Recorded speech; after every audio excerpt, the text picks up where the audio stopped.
What's up, guys? Windows is the most popular operating system in the world. And these last couple of years, nobody seems to be talking about it. Everybody seems to be focused on mobile, which is Android and iOS. However, Windows still accounts for over 65% market share when you compare it to other operating systems out there like Linux, Mac, iOS, and including Android. With Windows 8 being just released a few days ago, Microsoft has really revamped this whole thing from the ground up. And it's been getting a lot of mixed reviews. Some people love it, some people hate it. But mainly the change. People do not like change. It doesn't matter what it is.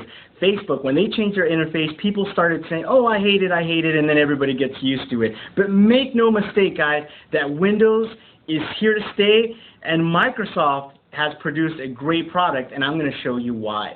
Let's get started. The biggest change in Windows 8 is the complete modern UI. So this is a traditional Windows 7 that we're all familiar with, and then we have something like this. And this is what everybody seems to be freaking out about. Now, if you really think about the modern UI, it's actually pretty smart. You have different windows over here and tiles, but what's most important is that you can label things. For example, this is my home screen. This is my productivity, multimedia, social, shopping, and of course I just got Windows 8, so I'm kind of barely setting things up. But this is something that I kind of have on my Android phone. I have different windows that I label for different applications. Now, traditionally, let me show you guys, this is what I used to do. So for example, if I have Photoshop, I would click on it here or push on it here, and if I needed to load an app, I would go this way. I would go to here, and then I would go to all programs. I would find the program that I want, let's say QuickBooks, and then I would load it. It just seems like a lot of steps that are unnecessary. Now with Windows 8, it's really cool. If I wanted to load Photoshop, here's my productivity. I immediately can just click on it and I will go to Photoshop. If I needed to load up Skype, I would just go to my social. If I need to see what's happening on Facebook or whatever, I can just come in here to people and it would just load things and see what's new. It really just works. So why does everybody not like Windows 8? And it seems to be because of the radical change. You know, you go from this to this, it just seems like, whoa, what's going on here? I'm not used to it. There's different gestures or menus on the side that are more for tablet, which we'll talk about a little later. Let's take a look at a website like Netflix.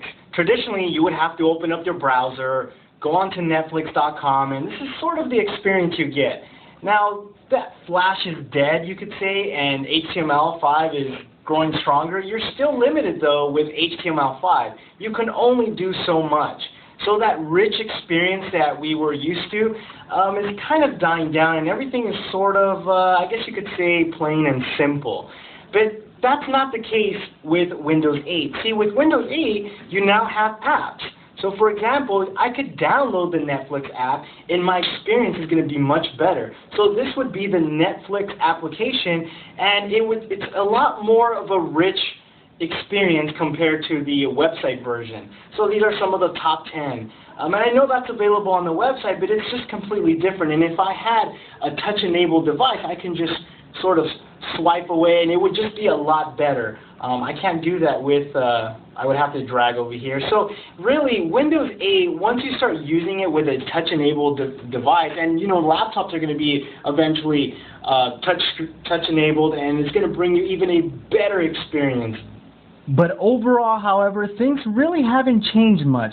Take, for example, the menu here. You'll notice that there's more of an advanced option to do things, and the navigation is a lot easier. So, for example, if I go into this folder here, wallpapers, I can easily just click here to go back.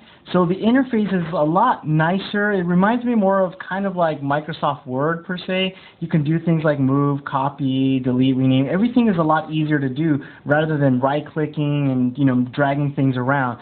So really, the overall experience is much better. Things load faster. The operating system overall is smoother.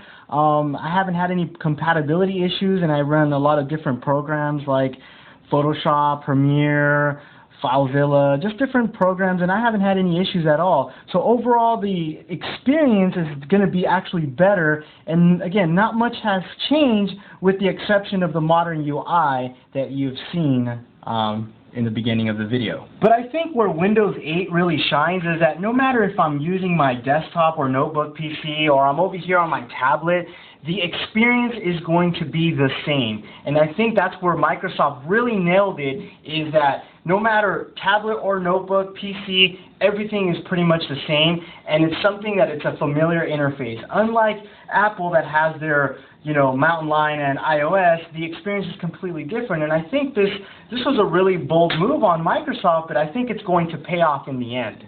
Now, I really didn't want to make a long video on Windows 8 just because the overall experience is the same. If you don't like the modern UI or if you want your start menu back, I've actually made a video on how you can get those things back. Go ahead and click on that here, or I've also left that link below. It's called How to Fix Windows 8. So the other things that Windows 8 has to offer is just better speed improvements, overall better battery life if you're on a notebook. So the overall experience is much better, so it's really hard to dislike Windows 8, especially when they've created an awesome product that unifies the tablet experience with your desktop. So it's kind of a two-in-one per se. Anyhow, guys, I hope you guys enjoyed this video. I'm very happy that I've actually think that Microsoft has something really good here, and like I said, I'm a geek at heart, so I actually enjoy the Surface. If you haven't seen my review on that, I've also left that link down below, or you can click up here on this video. And really, Microsoft has done something very bold, while others like Apple are kind of more on cruise control and slowly integrating Mountain Lion with iOS, where Microsoft just pretty much went, bam, here it is, this is the future, and we're here to stay. So once again, guys, thanks for watching. If you like technology, please subscribe to my channel. If you like to see what I do, follow me on Google Plus and Twitter. I've left those links down below. Thanks again for watching, and I will see you in my next video. Adios.